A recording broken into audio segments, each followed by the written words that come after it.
ആദ്യത്തെ കുഞ്ഞാനാണെങ്കിൽ 101 തേങ്ങ അടിച്ചോളാമെന്ന് ഞാൻ നേർന്നതാണ്. തേങ്ങാ വില കൂടിയത് കൊണ്ട് 51 അടിച്ചോളൂ. അത് എന്റെ തെറ്റാ, സമ്മതിച്ചു.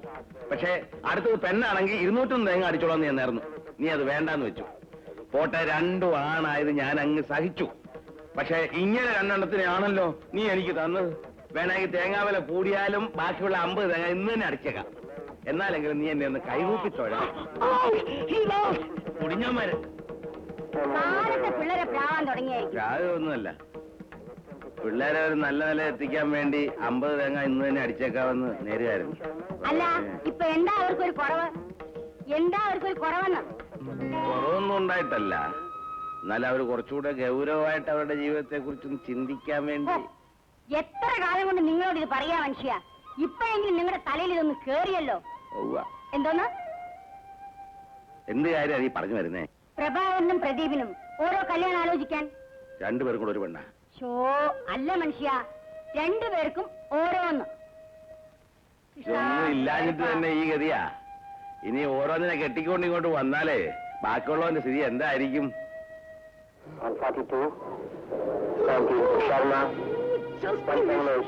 നിങ്ങൾ എന്താ ഈ ആലോചിച്ചോണ്ടിരിക്കുന്നത്?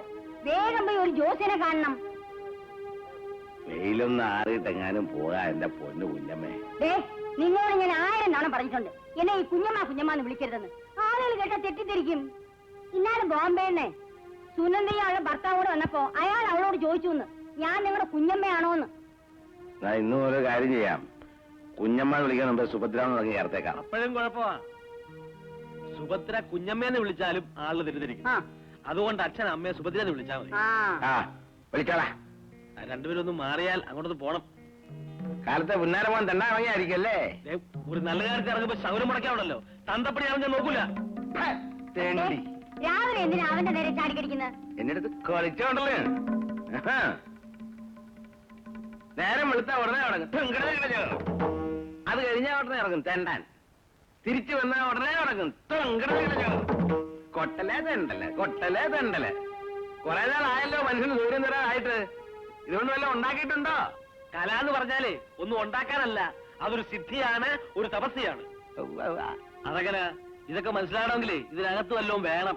എന്റെ അമ്മയെ പോലെ. ഞാൻ നിന്നെ കുറ്റപ്പെടുത്തി പറയല്ല, ഇവൻ എന്റെ മോനാണെന്ന് എനിക്ക് സംശയമുണ്ട് ഇപ്പൊ. അനാവശ്യം പറഞ്ഞാലുണ്ടല്ലോ. അല്ലെങ്കിൽ പിന്നെ എനിക്കില്ലാത്ത ഈ കൊട്ടൽ എങ്ങനെ ഇവനുണ്ടായി? എനിക്ക് കിട്ടിയതേ ഇവിടുത്തെ പാരമ്പര്യമല്ല, എന്റെ അമ്മയുടെ പാരമ്പര്യമാണ് എന്റെ സിദ്ധി. അങ്ങനെ പറഞ്ഞു കൊടുക്കാം മോനെ. എന്റെ മുത്തച്ഛനെ കൊട്ടാരത്തിൽ ആസ്ഥാന വിദ്വാനായിരുന്നു. കേളകത്ത് കിട്ടുള്ളിക്കുറുപ്പ് കേട്ടിട്ടുണ്ടോ? ആർക്കറിയാം, എങ്ങനെയാണ് വിവരം ഉണ്ടായിട്ടില്ല. മുത്തച്ഛനെ മഹാരാജാവിന്റെ കയ്യിൽ നിന്ന് കാപ്പും വളയും നേരിട്ട് വാങ്ങിയിട്ടുള്ള മൃദംഗ വിദ്വാനാ. അങ്ങേരെ കാപ്പും വളയും വാങ്ങി. ഇവനെന്ത് കോപ്പ വാങ്ങിയേ? സമയം വരുമ്പോ വാങ്ങിച്ചോളൂ. അതവൻ സമയം വരുമ്പോ വാങ്ങിച്ചോളൂ. നിങ്ങളെ പോലെ ഒരു പണിയും ചെയ്യാതെ 24 മണിക്കൂറും വീട്ടിൽ തന്നെ ചടഞ്ഞുകൂടി ഇരിക്കുകയല്ല അവൻ. അമ്മ ഒരു കാര്യം ചെയ്യും, ഇതെല്ലാം അച്ഛനെ ഒന്ന് പറഞ്ഞ് മനസ്സിലാക്കി അങ്ങനെയെങ്കിലും ഒരു വിവരം ഉണ്ടാവട്ടെ. മോനെ പ്രഭാര, നീ വേഗം പോയി ആ ജോത്സ്യരെ ഉടനെ ഇങ്ങോട്ട് അയക്കണം. പോയി കോപ്പുമളയും വാങ്ങിച്ചോണ്ട് വാ. മോനെ പ്രദീപേ, നിനക്ക് ബാങ്കിൽ പോണ്ടേ? സമയമില്ലേ? ടിവിയിൽ ക്രിക്കറ്റ് മാച്ചിലുണ്ട്, അവധി എടുത്തിരിക്കുന്നേ. ക്രിക്കറ്റ് ഉണ്ടോ? പിന്നെ എപ്പോഴും കുഞ്ഞ സുഭദ്രേ, എനിക്ക് കുറച്ച് കാപ്പി വേണം. എല്ലാം അടുക്കളയിൽ വെച്ചിട്ടുണ്ട്, എടുത്തോണ്ട് പോയി കഴിച്ചോണം.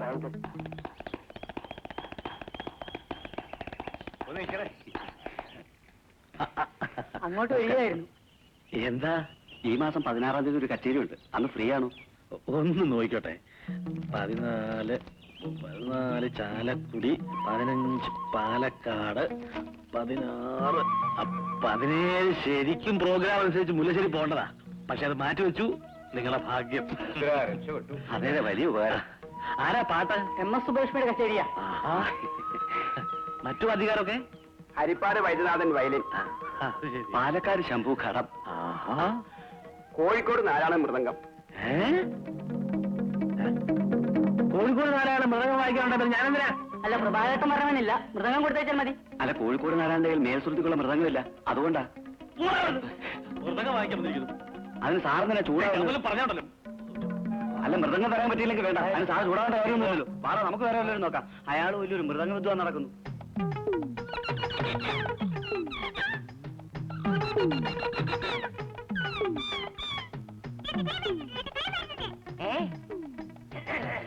ഭാവി ഭൂതം വർത്തമാനം എല്ലാം പ്രവചിക്കും. ഏതേ ഇങ്ങേപ്പുറത്ത് പോകുന്ന സാറിന്റെ മൂലക്ഷം വിളിച്ചു പറയുന്നു, സാറിന് രാജയോഗം അടിക്കാൻ പോകുന്നു. ഒന്നും അതിന് പോകുന്നേ. ഇതും കമ്പ്യൂട്ടർ കേസുകളാ. നിന്നെ ഇനി അങ്ങോട്ടും ഇങ്ങോട്ടും നടത്തിട്ട് യാതൊരു പ്രയോജനമില്ല. നിന്റെ ഗ്രാമറൊക്കെ പോയി. ഗ്രാമർ ഇപ്പൊ കമ്പ്യൂട്ടറിനാ. അവനാ ഇപ്പൊ ഭൂതവും ഭാവിയൊക്കെ പ്രവചിക്കുന്നത്. എന്റെ സമയം നിന്നാ നന്നാകുക. ഒരു ബമ്പർ അടിച്ചെങ്കിൽ ഒരു കമ്പ്യൂട്ടർ വാങ്ങി തോളിയിട്ടുണ്ട് നടന്നേനെ.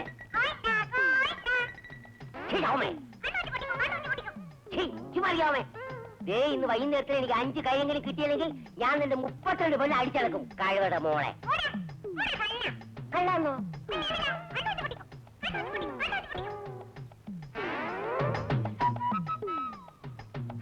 അയ്യോ, ഞാൻ എത്ര പ്രാവശ്യം നോക്കി പറഞ്ഞതാ എന്റെ തമ്പിക്കുഞ്ഞെ. അല്ല, രേഖയിൽ വല്ല മാറ്റവും വന്നിട്ടുണ്ടോന്ന്. അത് എത്ര വെച്ചോളൂ.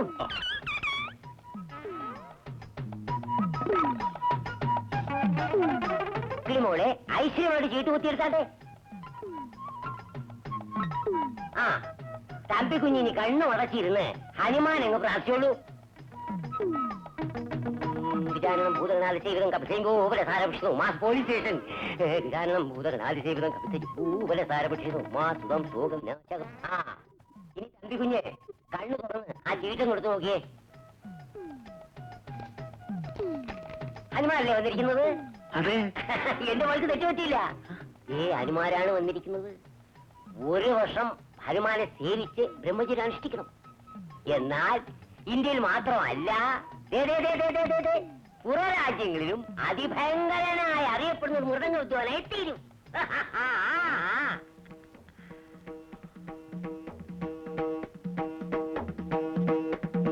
ഒന്നര കൊല്ലത്തിനുള്ളിൽ നിങ്ങൾക്കൊരു പേരക്കുഞ്ഞ് ജനിച്ചില്ലെങ്കിൽ മാതൃപതി സ്ഥാനങ്ങളിലുള്ളവർക്ക് ദോഷമാണ്. ചുരുക്കി പറഞ്ഞാൽ മരണം വരെ സംഭവിക്കാം.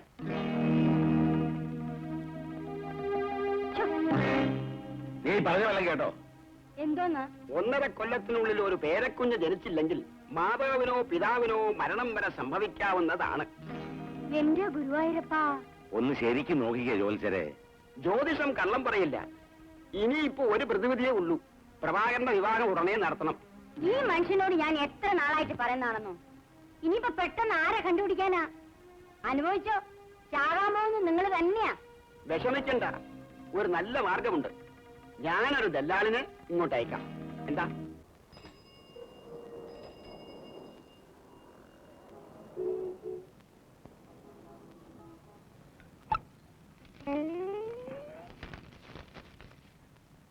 ഫ്ലഡ്.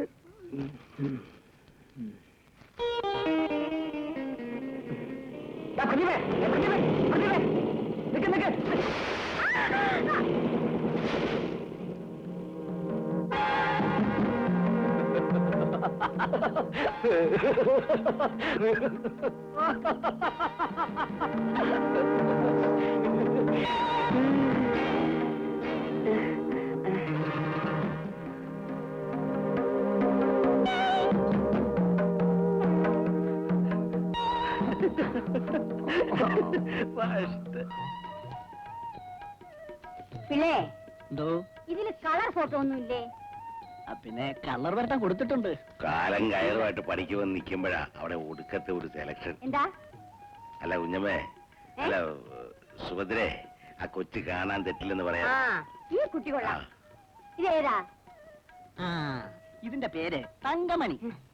നല്ല തങ്കമണി, മണി പോലത്തെ സ്വഭാവമാ. ബിഎ പഠിച്ചിട്ടുണ്ട്. Bharatanatyam, Kuchipudi, Mohiniyattam, Kathakali, cricket, swimming. ഇതൊക്കെ അറിയാമോ?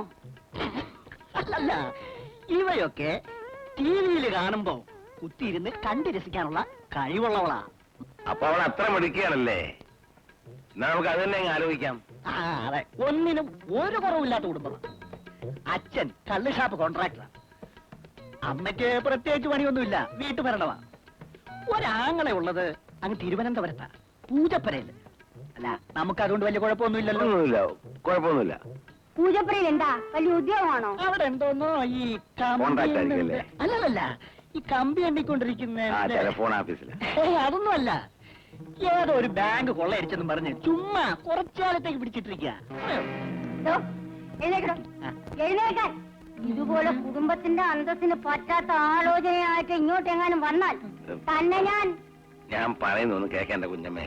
കുടുംബത്തിന്റെ അന്തസ് നോക്കിയിരുന്നാലേ കാലം കാത്തു നിൽക്കില്ല. നിങ്ങൾക്ക് അതും ഇതും ഒക്കെ പറയാം.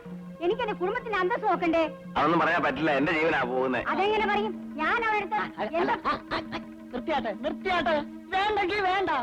ഇത് വേണ്ട. ഇങ്ങോട്ട് വന്നാട്ടെ. ഇന്നലെ വിവാഹമോചനം കഴിഞ്ഞവര് വരെ ഈ ശങ്കരപിള്ളയുടെ ലിസ്റ്റിലുണ്ട്. നമുക്ക് ആലോചിക്കാം. ദേ, ഈ പെണ്ണ് കൊള്ളാം. ഇതാരാ? അയ്യോ, ഇതെന്റെ ഭാര്യയുടെ ഫോട്ടോയാ. വിവാഹം നടത്തിയോ? ഒരബദ്ധം പറ്റിപ്പോയി. ഞാൻ അറിയാതെ ഇതിനകത്ത് എടുത്തു വെച്ച് കാണും. ചത്തുപോയായിരിക്കല്ലേ? അയ്യോ, ഇപ്പോഴും ജീവനോട് ഇരിപ്പുണ്ട് എന്റെ ദൈവമേ. ആ പിന്നെ തനിക്കെല്ലാം അറിയാമല്ലോ. പിന്നെ അപ്പൊ അവന് യോജിച്ചൊരു പെണ്ണിനെ ഉടനെ തന്നെ കണ്ടുപിടിക്കണം. നമുക്ക് കണ്ടുപിടിക്കാവുന്നേ നല്ല മണി പോലത്തെ പെമ്പിള്ളാരുള്ള വീടുകളുണ്ട്. വേണമെങ്കിൽ നമുക്ക് അങ്ങോട്ട് ഒന്നും കണ്ടുകളയാം. എന്നാ ഇപ്പൊ തന്നെ പോവാം. അല്ല, അതിപ്പോ അവരെ മുൻകൂട്ടി ഒന്നും അറിയിപ്പിക്കാതെ പോകുന്നത്. ഓ, പറയൊന്നും വേണ്ടോ. കുഞ്ഞമ്മേ, വേറെ റെഡിയായി വാ. ഓ, ഇപ്പൊ വേണ്ടേ. ആ, പാടോ. തമ്പി അദ്ദേഹത്തിന് നിർബന്ധമാണെങ്കിൽ കുഞ്ഞമ്മ ചെന്നാട്ടെ. തമ്പി അദ്ദേഹത്തിന് നിർബന്ധമാണെങ്കിൽ കുഞ്ഞമ്മ ചെന്നാട്ടെ. ഞാൻ എന്ന് പറയാനോ തനിക്ക് കുഞ്ഞമ്മയായത്? ഇപ്പൊ തമ്പി അദ്ദേഹം വിളിച്ചപ്പോ. തമ്പി അദ്ദേഹം വിളിച്ചാ താനും വിളിക്കല്ലേ? ഒന്ന് വിളിച്ചാട്ടെ. എന്റെ പൊന്നു കുഞ്ഞമ്മ, സുഭദ്രേ, 32 നാക്കണ്ട ഒരു പല്ല ഉള്ളതല്ലേ അത്? ദാ,